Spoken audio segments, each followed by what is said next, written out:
Na sé beirde sin a jazz bhain seo agus Mícheál Lortliv fa Nósanna agus fa Gréasna bhain na Féile Pádraig san am Caitheadh.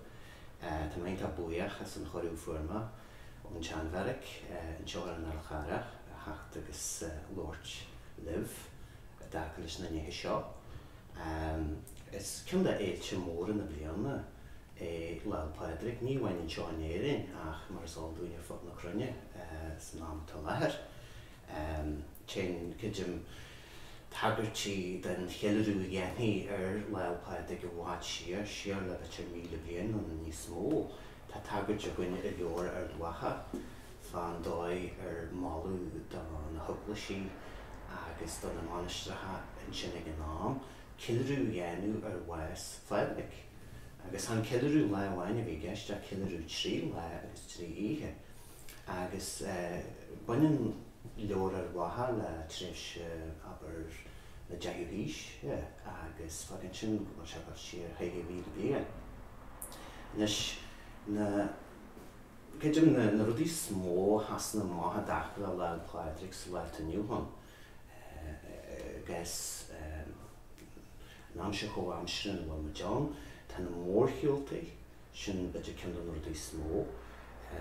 Rud eile a has na má na suúhantais a bhín sa gahuaigh daoine rudí ar nós beidir na seanragaí agus daoine tá níos fásta agus an sin beidir masc níos óig beidir go mó suúhantais eile ar nós beidir íwad an chláir seán ó íwad a lehannaí na héireann a gahuacha.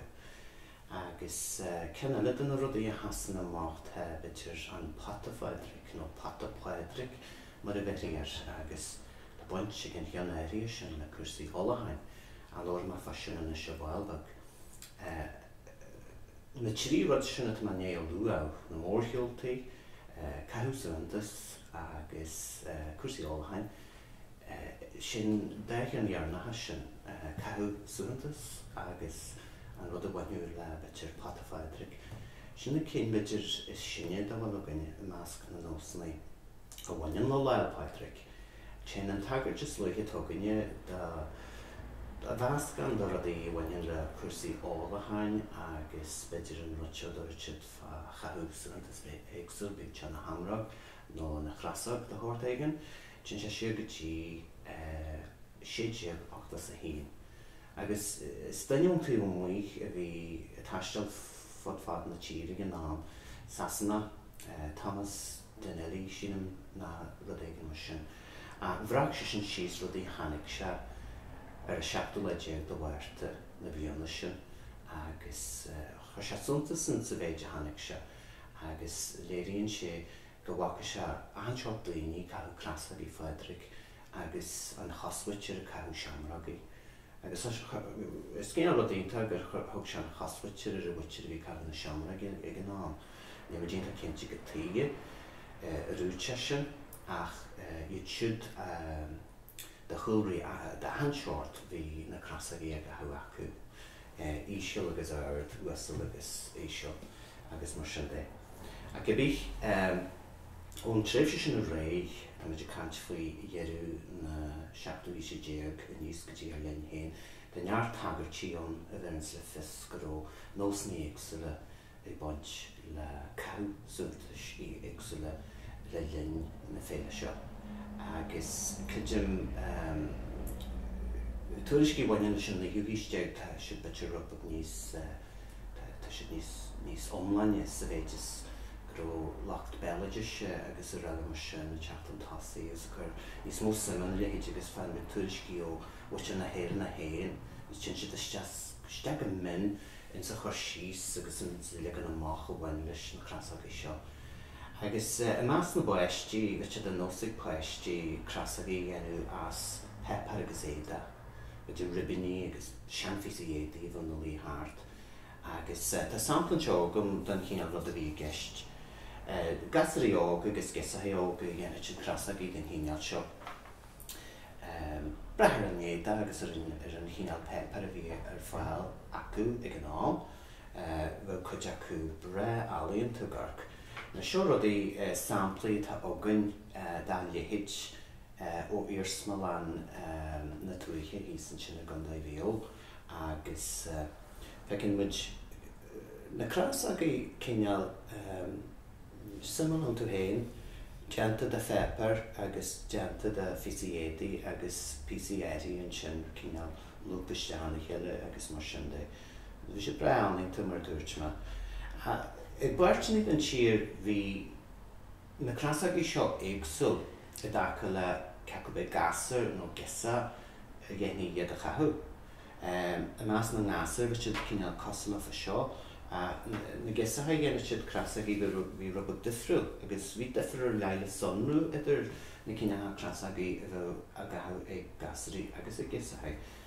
Le na chas sin bhí difríocht an fásta idir na heitethe a gaithid na crasagaí seo. Mar sin na measc na nóganna na gasarí na buchaí bhfuil capaní a gathú acu agus gaithid na crasagaí seo ar na capaní. Agus na gesaíonn sin is ar a gcuid gúlanne gaithid na crasagaí. Agus níor bhaile gesa beidir crasag go bhí de dhéanú an gasara chathú agus mar géar na rás níor bhaile gasar crasag a bhí cineál ar dhéanú cin gírsaí a chathú. A cabbí rudínta spéisiú gur measc na nóganna a bheith cineál seo rud ar siúl.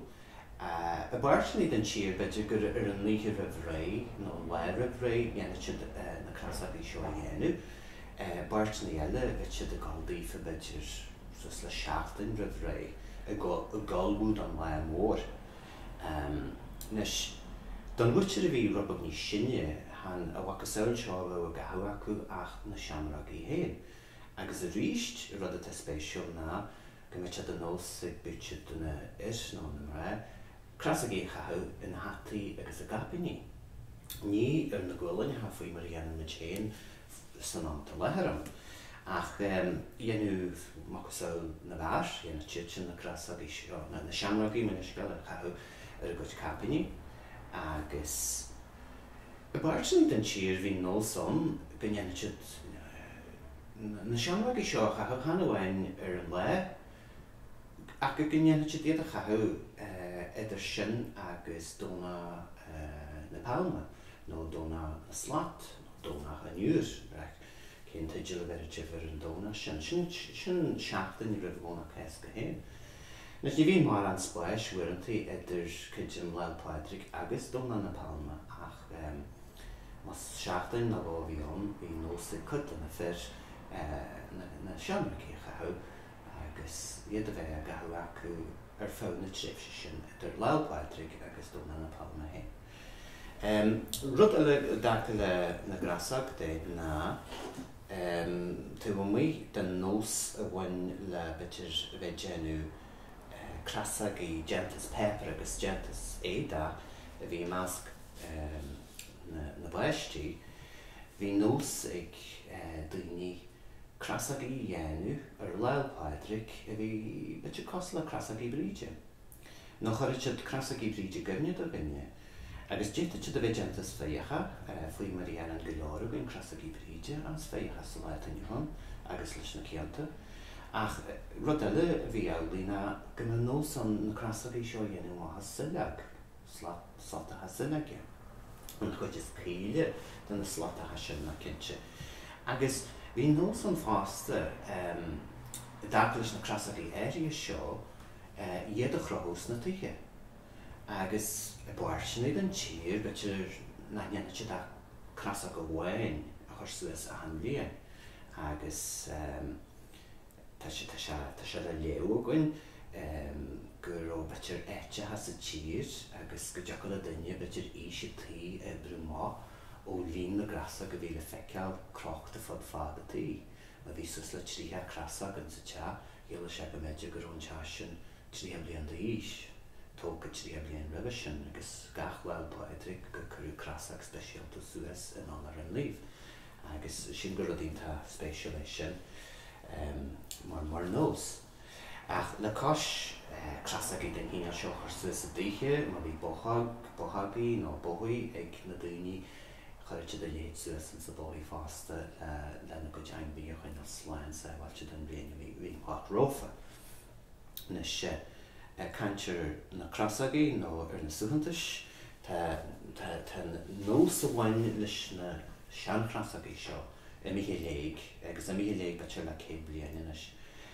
Fahús na híise seo caite na bhí bailíthaí galamach agus bailíthaí na scála agus dtíon eile mar sin a tharla tá léir agus fagéirú na drochadaí na líidir drochadaí.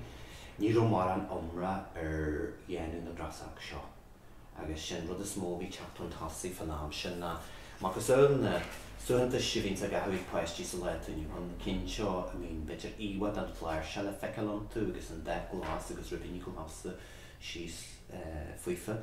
nó beidir na suhantais seo a bhfuil dehannaí na tíre an glas buin agus buí le feiceáil agus sunra agus chun tasaí an tú. Beidir íhana eile bhaine le héireann le feiceáil tú stífa nós na seamra go héin.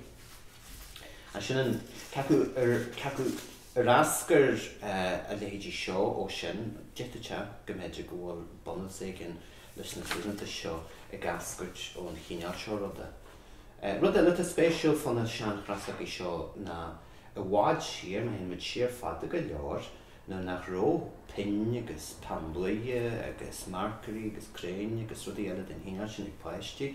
Bhí áú úsáidhaintes rudí eile le beidir na circuile haint agus fásta na dehannaí ag le chuir a gcuid crasach. Agus le dehannaí cos le buí nó glas, beidir go maithne siad úsáideas buíochan as an nimh le buí thuirtífa agus dhéanamh beidir fér a chagant le de glas deirtar éis sin cibéirbí le de glas a thuirtífa. Agus rud a bhí eile bhí le fáil ón néidir dhéanamh diaad chuir na crasagaí sin dá réir. Is tá tagart sé ó gin fásta de rudí eile a chuirú beidir cras nó crasag go gimne dúin agus a báirtinaí den tír beidir gur písa de aitinaí héin is deite mar crasag in anar don mí ar an le seo. Agus rud é an aitinach a bhíonn sa fáis nó táisiad es go mór agus go tréin fan am seo bliana fá léir a bhhairte tá sin na blaanaí héine teachtain tasaí agus mar sin é. An cibích a dacha le cathú na seamráige gan deirt an nós a bhí an dá mhórthaid ná go ndeanú beitir na páistí ága a bhil amach an bhaidín sin san le deú daoine an áfrin agus dhéanamh na seamráige facu. Agus matéin ar bhí matéin ág bhfuil muidir muí beitir coppla léir a bhré beitir sus le Seachtain a bhré a chuineál súil ar a talú go bhheicimeis Caitheadh go dtíre arón seamráige fáis.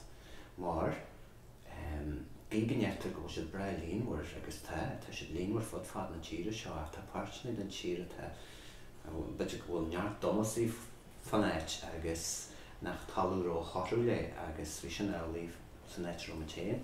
Agus an tám éirí a bhíon fásta ní bhíon na seamrágaí fáis go tréin sin was a bhíonn seo san éarghuis go béirbí. A chuine na súlaí agus bhfuil páiste na lá am siobhain agus ar bhaidín an lei sin dhéanamid iad a facu agus bhfuilin dhéanamid iad a chathu agus ar dúismarí mar ggéar na bhfuil gas nó créimhag a bhainú leis na seamrágaí a chathu bíonn sin don chuide an le. Nes sin rud a tá lein go fáil chathu na seamráige.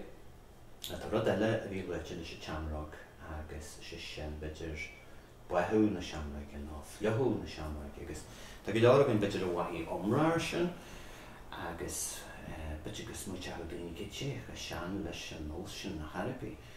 Is gas go bhfuil ís réasanta aige agus go dtéann se siar go tí fiú an duine sin an léime luonn se an tálahan a gal réig. Ní thugann sé Pádraig a ní róháil na é sin nó róádan na é sin fa hús na 8 fan na tagartí ó scrínar eile fan rud seo dogann siad an Pádraig nó baithú na seamráige. Agus goró sé an nós ag na Gaeilge an am ar gal amach agus an le chéileú trí jocha agus mas pata bhí an tá chans gur pati a bhúan agus chuidhhaid an a daoine an pata bhain i dáta se dá neart pati agus go dé is smó bhúan ag an am bute gur pátíí nó is go bheitthe mar sin sé pati leidere bhfuil a gathú siar agus tá cinnte lecht do gluise agus trámnaí eile fríd na híisinaí bhí carás agus tuite amach faoi na lehéit agus I gáil siúpatí betir 8 fís a hácht tá daine seo eolaí ó Sullivan a bhí lonnaithe a gálainn a gandaicheal chuine sé cín le nó díolan ar fáil tréimhse ama sna fichidí, 8 fichidí, 8 tríchidí. Agus sa bhliain Féile Pádraig na bliana 8 fís a hácht scríb sé an méid seo agus dúirt sé. Le bre daratha ciúin, daoine go maithre ag cathú a bata Pádraig, seamra go gach cabhain nó caberlín agus crás ar gach chalín. Léirú ar rudaí bhí leitsin sin dírágan a an pata Pádraig seo deag sé daoine maithre, deir eolaí ó Sullivan. Bhíon an éis sin ina gCéileán dúirt sé thug sé le fis gur Féile Pádraig an ríist ach go heil margheall ar sagardéigean a bhí ag seanamaracht fá na dúilcí bhain le si teach bhí eolaí buíoch don tééis sin mar ar an léirí sin ní raibh muoich ar na sráidte a cholasú hain agus gur cinál suainnes ar a bháile margheall nach raibh daoine i gáil an fata. Nes rud fan fata seo ní gaithe go mbeadh álaithan ar bith luaite leis mar a bhair sin éagsúla den tír ba anan an pata Pádraig nó an pata Pádraig agus beidir brontainna sa bheitú daine do bhaine eile ar an le éirí sin. Dat dótaí beidir meil sean de fáistí na de fáiste nó tarú de hortaigin nó ma bhí brontais a dúirt do í fáiste da chéile sin pata Pádraig, bheití pata Pádraig ar sin agus níor bontir bí gan sé deo harapí. Na tá písa eile an seo gom tíag seo is bhailú an na scáil measam agus cin dana rudaí a luú fá Féile Pádraig. Héitse de steach a dtí áil agus dálaitse an náchan agus is anú a thucaid nó bháile gan a bheith súg a go leir nó beidir ar meisce. An sin déirú an fearbácht. Ó, an Féile Pádraig, fear go dé tá ag fullint ar le honsa. An páit far éir. Ach, an rud a bheith an i ddró dhearú na híche sin, i ddrú ihe na féile éirí sin mas rud a gur na fermí a gáil, agus na seamraí a gathú acu ar fém le, i Nósanna i ddró dhearú an le nar a bhí dearú a teach leis a deach, na seamraí bhaint don bhfuilainecha nó dá gapaní agus chomúiste so bhaine dhearna bhí acu, agus an deach dhearna sin á an anar an líomh, agus tugu baithú na seamraige ar sin nó fiú fliuchú na seamraige. Agus ceann ar dí dhéanú go leor don na daoine nar a bhfuil deach dhearna alta siar nó caite siar acu na go dhéanana siad na seamraigí céarna a chathú heige an bhfuilin. Na an leabhheas heige an bhfuilin clé le heabh an eá dá chuide an díana. Nes ceann na rudí móra eile mar dúirtimiid na mórcheolta agus inis bhí ciileadú gal a ré gal a bhád siar mar dúirtimiid siar tá 1000 bliain a dacha le buas na Pádraig go bhfuil na Pádraig a haon buas ar a seachta le déag do bhairta agus gur mála ag tréimh sé éirí go dhéanaí buas an na ciileadú. Maidir le mórcheolta ní muid an tagart is luiche a dacha leis na mórcheolta go dtí séideag sa haon. Is rud a spéisio fa seánna gur a bhláradá Mheireachta a tharla sé. Mar sin ar Féile Pádraig na bliana séideag sa haon ran a bhú chéan na nearlaí an bhéine hála chéan na nearlaí sa muna maidir níos mó na ceilchéad bliain hain.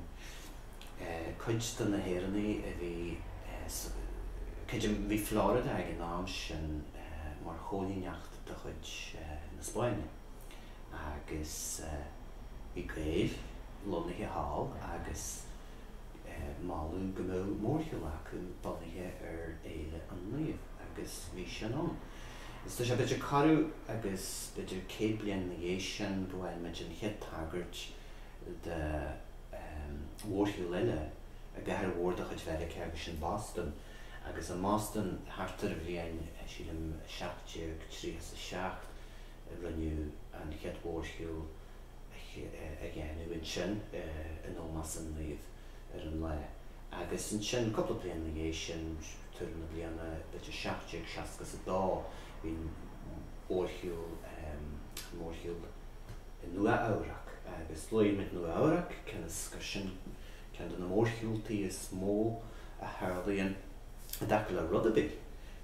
Ní bhhain a Gaoth Féile Pádraig a Gaoth éon mórthail ar bíhéid sin má éidirbe sa dó sin an cenas mó faoi láthair san am láthair nar bhín searsúil bíon na milliún seasadh sin ar na sráitethe agus bí nach chunna beidir bhuair 1,000 go leith de chasan net dáisiíonn an mórthail hain go dtí guríonn sé 1,000 go leith ghlacha sus le ceithre chuige nó níos mó leis sin rud ar fad tarlú nó teite má le línean leiise mar sin cin allmhór. Nis na mórthailtaí tá siad ágainn fad na héireanna inis tarlaíonn siad a máilte beaga agus a máilte móra sa phríomh chathair a go héirí fan muid an ceannas mó a gcathair móra agus a gcathair beaga agus a máilte beaga fad na tíre seo. Agus mar chéin mar bhíoine ága údal móra gan in seo Féile Pádraig mar bhí de sé bhína chálaid an te beidir bhíte chláin léich leis na Mícheál nó go dtí fácára an seo bú na Mícheál ag gáilsuas síos na sráitethe in sa dáháile sin agus mé mar haon ina chóníidir a dáháile. Mar sin léad bhhain beidir gur go dtí chláin lí a rathúid agus an sin léad le beidir gur go dtí an fácára a rathúid. Mar bhíon ága bhí sé álaí go deacail a daoine beidir na sríanta nó na dúilga sin bhín luite na se charagus sa bhreisiú agus lean mór a bhí an dúine mar feisttí agus do go leorfa feisttí go dtí le dúine. Mar go dtí linn na dúilga sin na tá luite na se charagus sa bhreisiú. Go cinnte bhín teitinn Féile Pádraig go gcónaí anseacht le linn charagus agus nanne chur an stús leis a charagus agus bheith an suas rudí éagsúla tá siad áta beidir sába go bheith acu Féile Pádraig. Páistí méilteanna smó briscaí rudí den híine sin seaachláid beidir agus daoine níos feasta beidir mar tá daoine níos feasta tuairt faoin rud a bhí breáte is an am a bhí háte sin trascú agus trénas bhfuil trascú agus trénas ar siúil ar fáil na ceanna le nó go bhí cimméid le bhí gceiste ar fáil na tréimhse le linne charagus. Bhí sé rud mór fiáil ihe Féile Pádraig sna céasna sin. Agus tá scéaltaí an a bhíonn go taí a mé beitir fiáil ihe daoine agus gur cead daoine beitir fiáil ihe.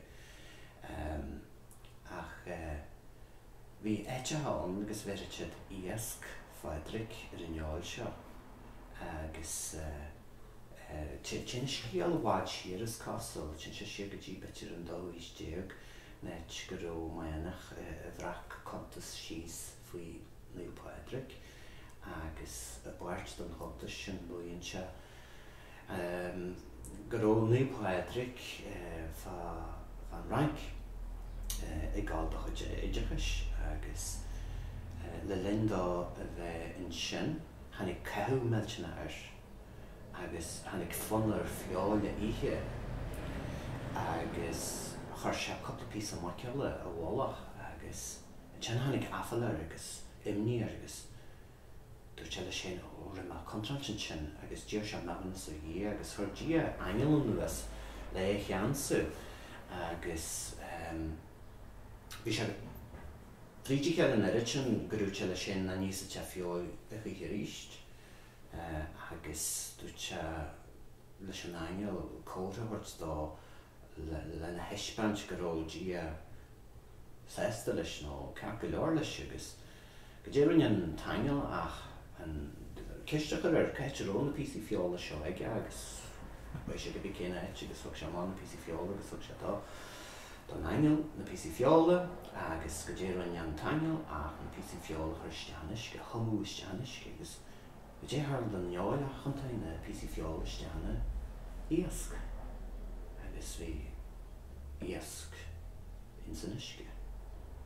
Ach bhela an teacht baniu mí hiiscint as an bhiribal sin a measc na néal agus lach siad sin leis gur bhíon rud a bhí geistin sin a go teach le bit ar tóit faoin neála ihe agus ar an le éirí sin dhéana siad bit sin neála bhí siad go ihe a chumú in isce agus bheitid siad íasc Pádraig ar na písa sin.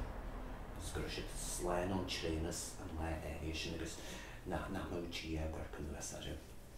An písa jazz is sin sílam hain sa chóhéic sin. Ach rudí eile bhain leis a cháragus ná agus bhuaime Domhnaill na Palma nó Domhnaill na Palma, Domhnaill na Slat nó Domhnaill na Niúr. Rud neamhghraith a bheith an de ditú leil Pádraig ar Domhnaill na Palma. Tá sé aonanta neamhghraith ní tharlaithe sé rábhainnig a hiaglis tarla. Ní dóthaí go dtí le leil Pádraig titim ar óna céasca bhí mar atá cursaí amalaach má ach hiag le leil Pádraig titim ar óna na Palma. Agus tá go tin go mú na Gaeilge an háarta caiú seamraí agus bhí teanna úr nó na Slat na Palma ar an le éirí sin. Mar sin mar dhealgur rud aonanta neamhghraith a bhí an, bhí tuaithe nó tarangrachtaí luaite leis an áchaid sin de darlathe sé. Leis an nuair dhearna tharla sé casa gursa bliain líide cearatha agus go me se bit níos mó na trígad bliain eile sa darna se ríist. Ach go raibh se de réir teanachais gur chrid na daoine de darlathe sé nó tá méid le tarla gur sin an chéanú a bhfuil éireann siúise óna chuid straglaidí. An tám an na béal ábalta seamraí agus Slat na Palma a charú a gnéim éon an Bhí tarangrachtaí eile beidir luaite leis fásta de darlathe sé gur deachórtha amsile bhí an don saola bhí marróin agus a léidí sin agus rudí eile nach iad. A sin chudan rudí luú leis sin cibéirbí. Nus go maith go bhfuil leil Pádraig go deitin se le linne cháragas teitin leil Pádraig a léir an nearí chun maiid. Agus is pointe éirí ama hasan má i mion na naoine go héirí san ámhaí háart na bhí siad a breir chusaí amsire bhí siad a plé le chusaí talmhaíochta agus rudí eile nach é. Ach tá neart seanach le agann a léiríonn gur mar sin a bhí gur a léir i nearí a hit leil Pádraig nó a hitis leil Pádraig.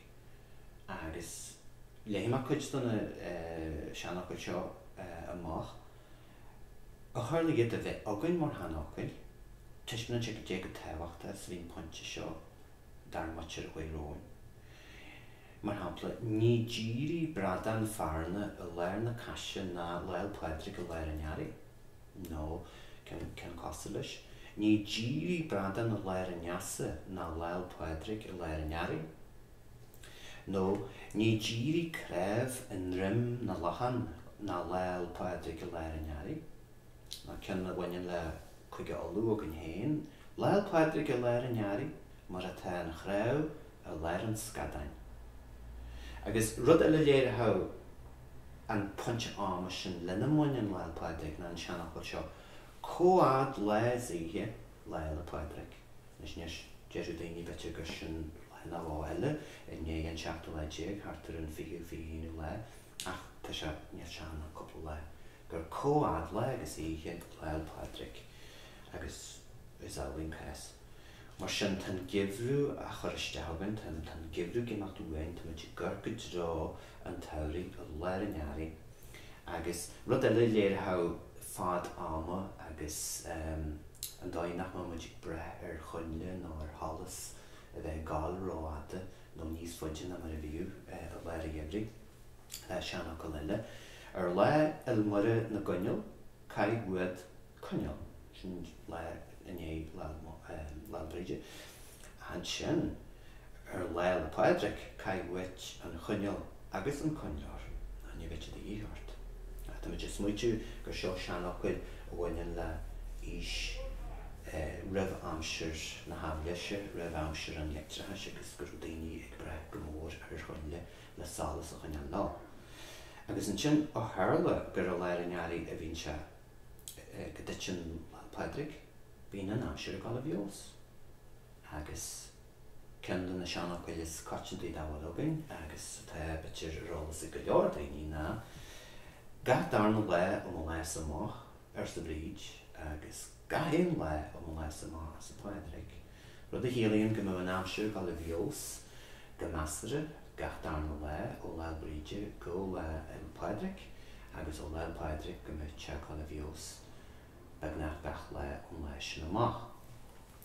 Agus a gcuid den sean has deirtar gur sin sacrú an bríd agus Pádraig etrúhain agus iadúas ar neamh a gceasna eile sé díra nálaí Caint bhí an.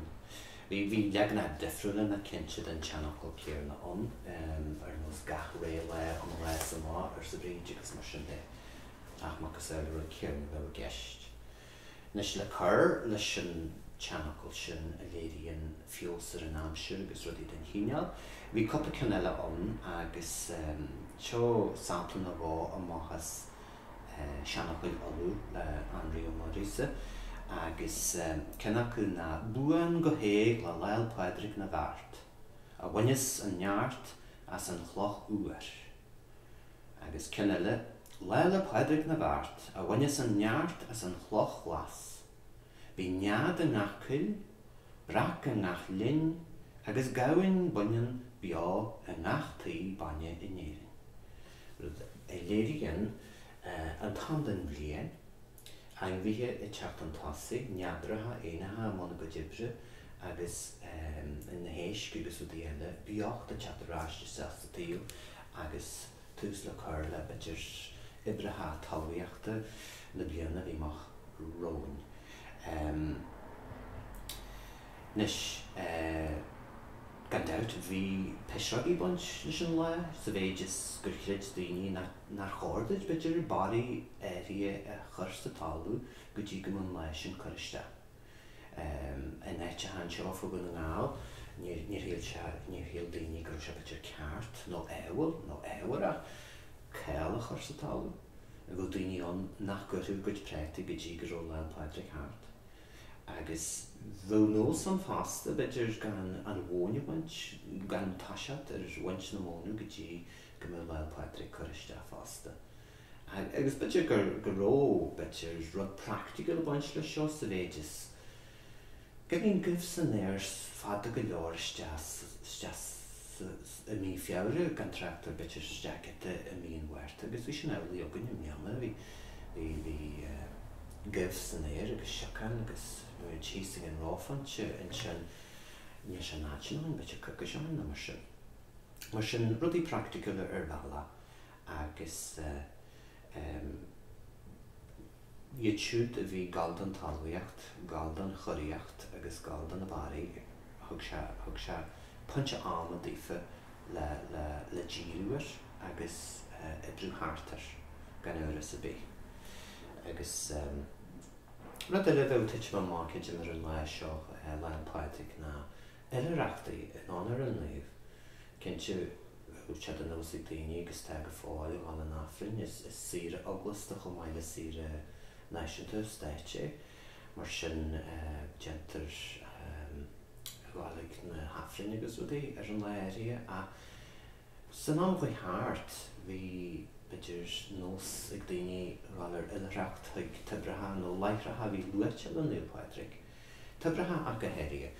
An seos chunta seo tá scíar waith tibretha ógan tá luaite le Pádraig tá carú agus duisine acu ar a léad agus báirtní rathúdaoine ag an tubair amlaí ar a bháidín a bhain leis an le so le mé hanachtaí eile tuite má agus dhéanamh siad turas an tubair a amlaí níochad siad ag sin haon é leanad siad agus dhéanamh siad sin ar fáinlaí leanna é agus an táhacht a bhain leis an neamhorlaí seo agus le heabh agus léas agus rudaí eile mar sin a tharaid acu hain.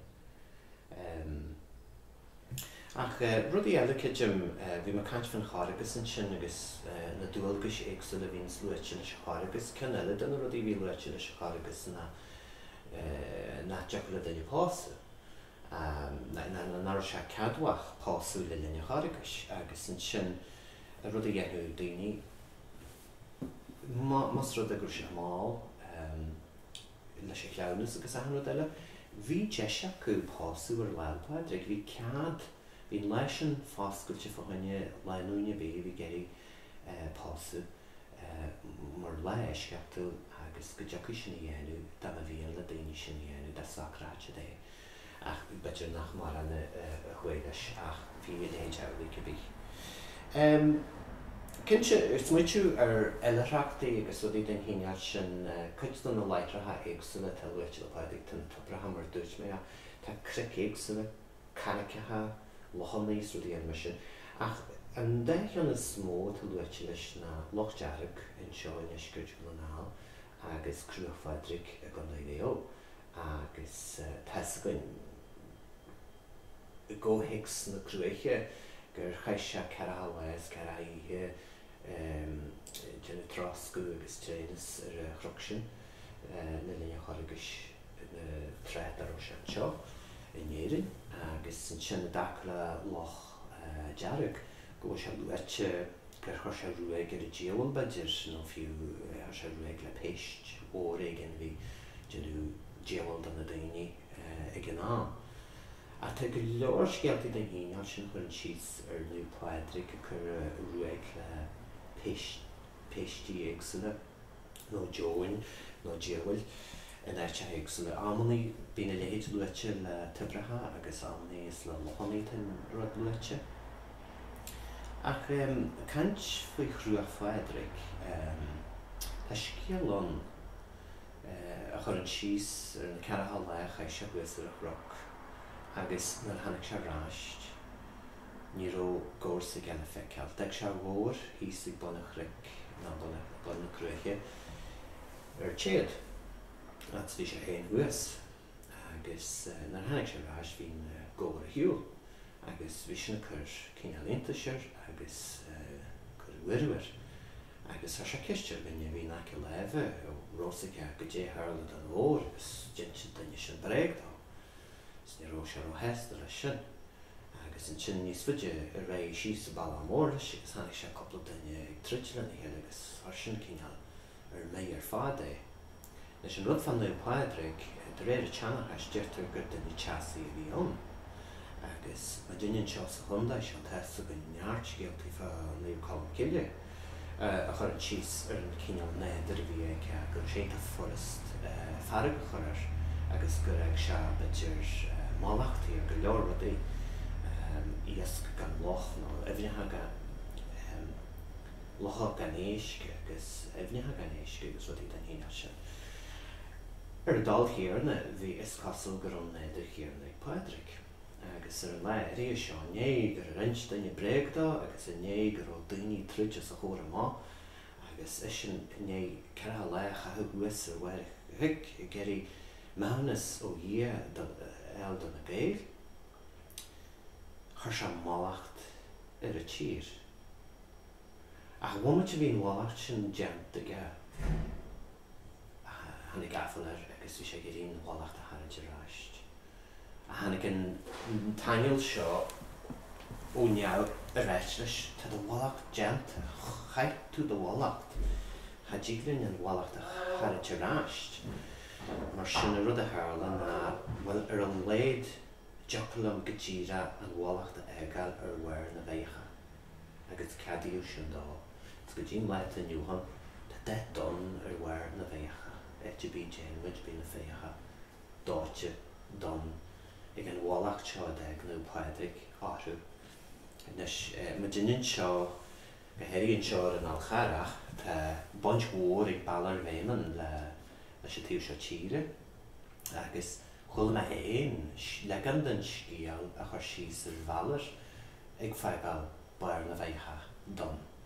Neit gur thóg se na 7 bísa lethir seo bhí clúdú na súla nimhe agus go dtíre níor smuide se ar héin dorc se mar himpeall ar héin agus go dtír an teile na húil na gur gáis se a rud a éiche os a chóir amach agus gur sin rud a déag bhair na bhéiche dáte. Ach a Gaoth Pádraig tá go leor plandaí luaite leis go raibh se málacht áthú. Tan Canhain Wain amachta, tan Radne, agus plandaí eile nach iad. Gaoth na Radne deirtar go raibh se málacht ar an Radne, cinnas grúna nehra ha nimhe ábalta gal a bhála phrífa. Agus bheith an sin meid go fada leis an scíal a bhaine leis na nehra ha nimhe agus an rud seo go neirtar gur nó Pádraig héin a chuir ruaig agus go raibh se an tíir seo sláin agus bhailte gan nehra ha nimhe ach scasa go rud ag níos a tíir beidir coppla céad bliain sa le ró nó Pádraig héin agus dúirt siad na ró nehra ha nimhe sa tíir a riamh agus de réir casáachta is casa nach ainmhí iad a bhí a riamh sa tíir seo. Ar a dóid beidir go bhí iad ar bhór na Eorpa. Agus beidir